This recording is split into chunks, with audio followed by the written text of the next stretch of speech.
Allô, bienvenue à cette dernière vidéo sur le croisement entre les plans climat puis le développement des communautés. Cette fois-ci, je fais un retour là, sur les discussions qu'il y a eu le 17 février dernier lors de notre rencontre au chantier Transition socio-écologique du collectif des partenaires en développement des communautés. Si vous voulez rejoindre le chantier, n'hésitez pas, écrivez au collectif des partenaires. Puis la prochaine rencontre va avoir lieu le jour de la Terre, le 21 avril 2026. Donc, dans les retours de discussion à la fin, ça a été célébré que les plans climat soient confiés au palier local, puis que le gouvernement en ait fait une priorité. Ça aurait pu ne pas être une priorité, ça aurait pu être une politique là, mur à mur qui soit appliquée à l'ensemble des territoires du Québec. Cette capacité-là des territoires d'identifier les besoins puis les priorités a été saluée avec raison. Sinon, il y a des gens qui remarquaient qu'il y avait beaucoup d'acteurs autour de la table, vivre en ville, les conseils régionaux d'environnement, les corporations de développement communautaire, les municipalités régionales de comté. C'est pas facile de mailler tous ces acteurs-là ensemble avec la population en plus. Donc, autant la diversité des expertises en présence faisait une solution que le raccommodement ou la rencontre de ces différentes perspectives-là sur un même territoire pouvait être un défi. Évidemment, qui dit développement territorial au Québec parle d'inégalité dans le développement territorial. Il va y avoir autant d'approches qu'il va y avoir de territoires.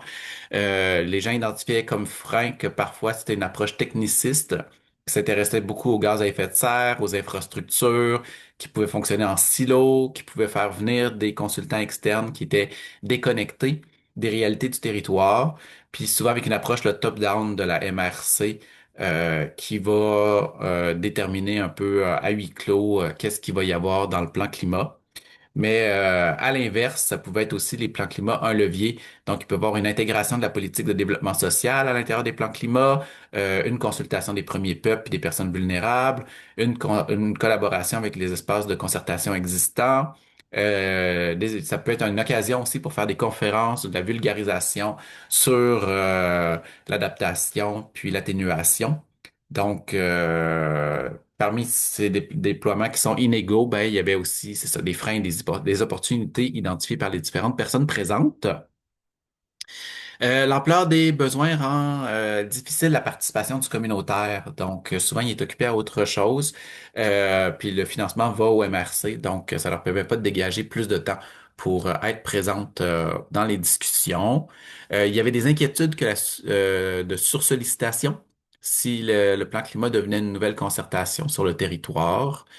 Sinon, c'est pas d'autre qu'il y avait dans les échanges.